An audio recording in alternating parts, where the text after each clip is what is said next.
No final, Paulo deixou de esperar a vinda do Senhor. Segunda carta a Timóteo, capítulo 4. Comentário de Mari Persona. Nós encontramos Paulo em dois momentos da sua vida, da sua carreira. Um em 1 Tessalonicenses, capítulo 4, quando ele fala do arrebatamento, versículo 16. 1 Tessalonicenses 4,16. Porque o mesmo Senhor descerá do céu com alarido e com voz de arcanjo e com a trombeta de Deus, e os que morreram em Cristo ressuscitarão primeiro. Depois nós, os que ficarmos vivos, seremos arrebatados juntamente com eles nas nuvens, a encontrar o Senhor nos ares, e assim estaremos sempre com o Senhor. Quando ele fala, depois nós, os que ficarmos vivos, seremos arrebatados, ele está se incluindo entre aqueles que participariam do arrebatamento. Ele não está esperando a morte, Paulo, aqui. Ele está esperando o encontro com o Senhor nos ares. E ele se inclui, então, nesse encontro. Mas agora nós vemos Paulo no final da sua vida, e ele fala uma coisa um pouco diferente. Ele fala, o tempo da minha partida está próximo. O que é isso? A partida dele, a morte dele. Porque a expectativa do crente, a expectativa que cabe ao crente, é aguardar a vinda do Senhor, não aguardar a morte. É aguardar a vinda do Senhor. Tanto é que ele, no versículo 8, final do versículo 8, ele fala, todos os que amarem a sua vinda. Obviamente, Paulo continuava amando a vinda do Senhor e esperando a vinda do Senhor, mas a ele, provavelmente, tudo indica que havia sido revelado que ele iria morrer. Por que isso? Porque a Pedro foi revelado também. Se nós abrirmos 2 Pedro, capítulo 1, versículo 13, e tenho por justo, enquanto estiver nesse tabernáculo, ele está falando do seu corpo físico, despertar-vos com admoestações, sabendo que brevemente hei de deixar este meu tabernáculo, como também nosso Senhor Jesus Cristo já mo tem revelado. Mas também eu procurarei em toda ocasião que depois da minha morte tenhais lembrança dessas coisas. Então ele sabia que ia morrer.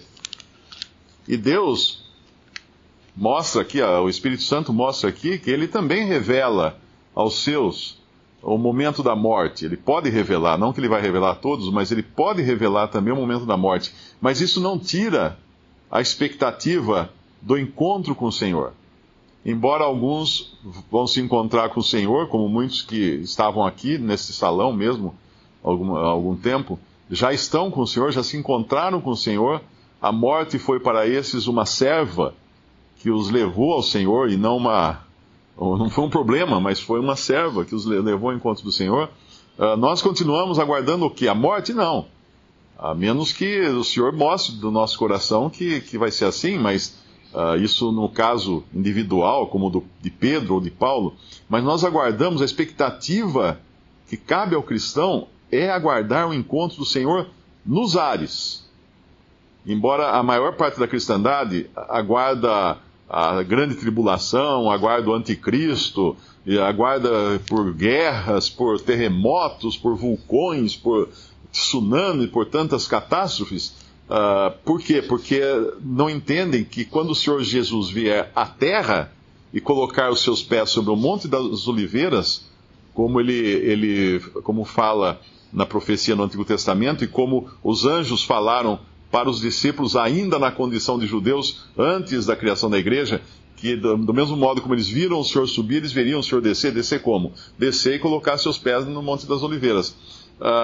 Embora a cristandade toda, ou a maior parte da cristandade, espera a vinda do Senhor assim, mas daí ele virá para juízo, ele virá para julgar as nações e inaugurar o seu reino de 1000 anos na terra. Porém, a igreja não espera encontrar-se com o Senhor na terra, não espera ver seus pés colocados no Monte das Oliveiras, porque a igreja espera encontrá-lo entre nuvens, nos ares, como fala em 1 Tessalonicenses. É um outro tipo de encontro, ele vem, não vem até a terra, vem até os ares, subimos, encontramos com ele e subimos para o céu. E aí sim que começam todas as coisas relatadas nas profecias que são relacionadas a Israel e ao mundo.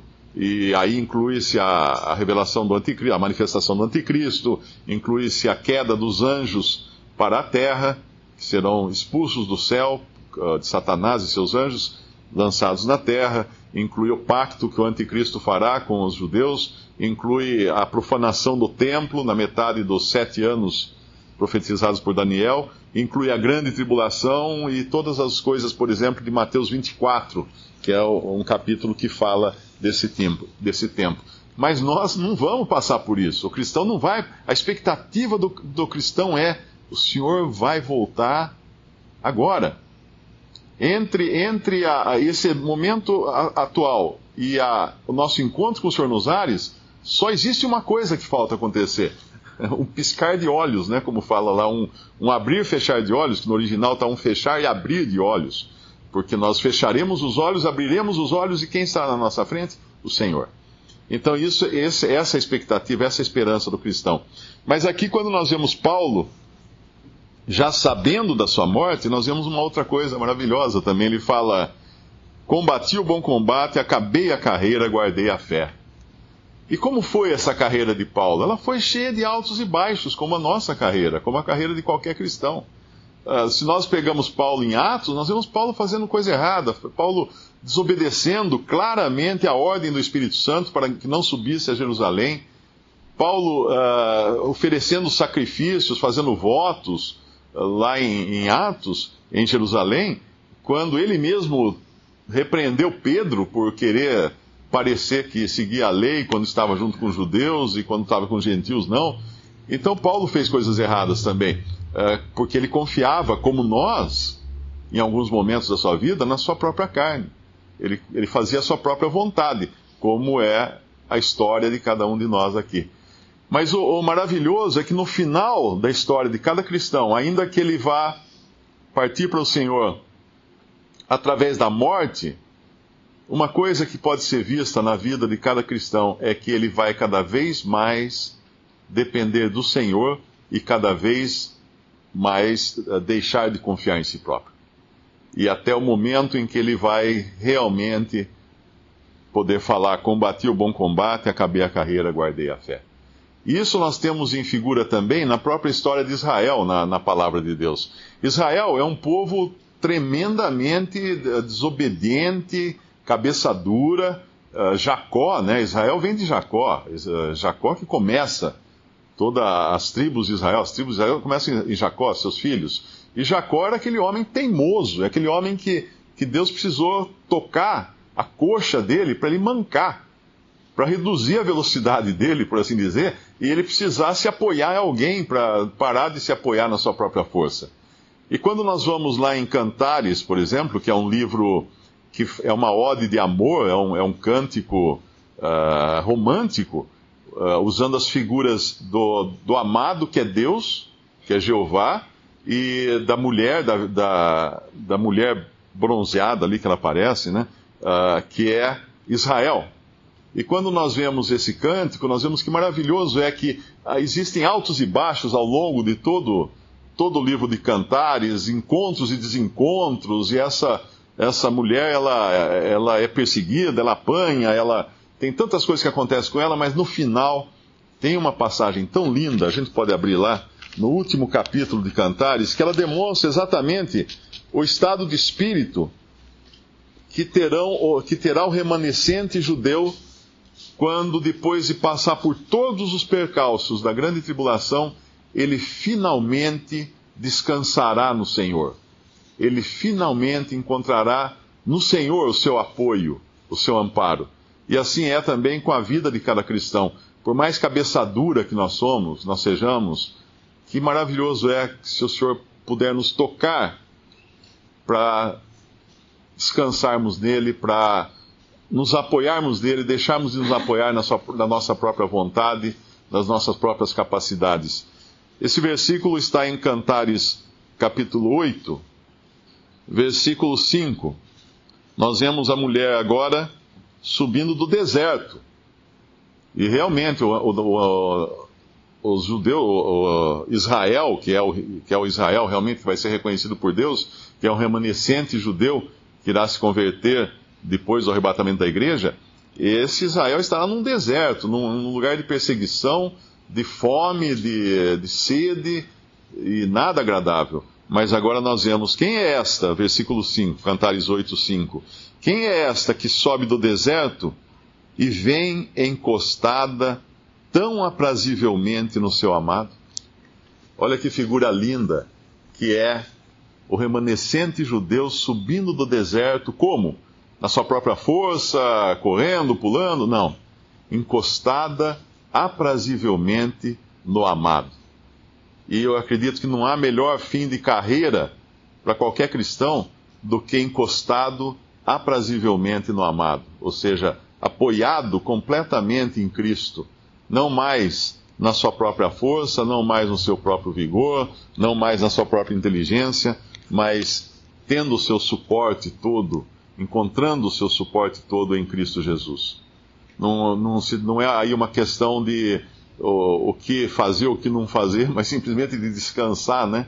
Descansar em Cristo e encontrar nele a satisfação de todas as nossas necessidades, porque essa mulher, ela sobe encostada aprazivelmente, com prazer. É uma coisa muito agradável que ela está passando, de estar encostada no amado. E assim é com Paulo aqui no final da sua vida, e assim deve ser com cada cristão. No nosso país ocorrem muitas manifestações agora, tem manifestações previstas, outras já aconteceram, e quem conhece um pouco de como funcionam essas coisas, sabem que em todas as manifestações existem os infiltrados, aqueles que se passam por manifestadores pró, mas na verdade são contra. Eles se vestem como, mas eles têm uma outra agenda, um outro objetivo. E na cristandade é isso que aconteceu. Quando Satanás deixou de ser leão, como aqui Paulo até fala que ele foi liberto da boca do leão, e eu creio aqui que a boca do leão deve ser... Nero, né? Eu creio que é literal, realmente, porque os cristãos estavam sendo jogados nas arenas para serem mortos por animais selvagens. Satanás teve esse momento de ser um leão, atacar de frente, bater de frente com os cristãos. Mas aí ele percebeu que havia uma outra maneira melhor de destruir o cristianismo, né, ou de combater o cristianismo. Era fazendo-se passar de um. Então, não é maravilha que Satanás se transforme em anjo de luz e os seus ministros em ministros de justiça, Paulo fala numa de suas cartas. Quando eu vou visitar minha filha, eu fico impressionado porque ela mora ali naquele lugar chamado Bible Belt, é uma região no sul dos Estados Unidos, no centro para baixo, que é chamada Bible Belt, porque é cinturão bíblico, porque é onde está concentrada a maioria dos cristãos. E na cidade dela, cada esquina tem uma igreja. É tão forte o cristianismo ali, a cultura cristã, que nas quartas-feiras as escolas não dão lição para as crianças, porque a maioria das igrejas tem culto na quarta-feira à noite. Então, para evitar que a criança atrapalhe a ida dela à igreja. E por um lado, muito bom saber que tem muitos cristãos, muitos que professam a Cristo, mas nós sabemos também que existe a outra coisa disso. Grande parte dessas religiões cristãs tem abandonado completamente a sã doutrina, abandonado Paulo, como fala aqui esse final de versículo. E consideram ele um homem que era machista, que não gostava de mulher, que não queria que a mulher falasse, e uma série de outras coisas.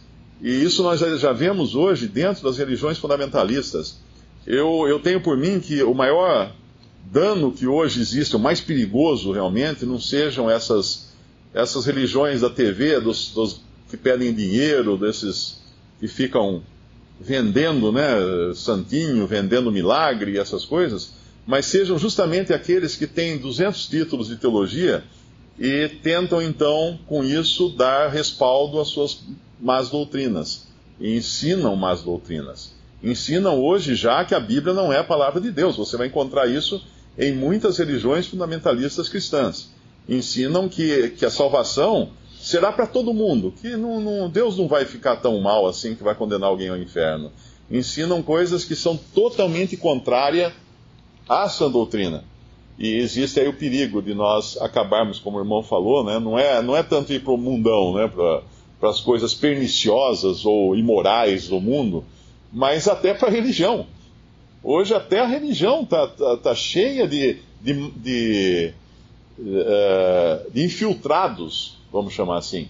Como Paulo previa quando ele se despediu dos anciãos de Éfeso. Depois da minha partida, entrarão lobos que não pouparão o rebanho. Esses seriam os que viriam de fora realmente para destruir. Mas dentre vós mesmos se levantarão homens falando coisas perversas ou pervertidas ou distorcidas para atrair discípulos após si. E aí Paulo entrega eles a quem? A Deus e a palavra da verdade, e a sua palavra. Visite Respondi.com.br. Visite também 3minutos.net.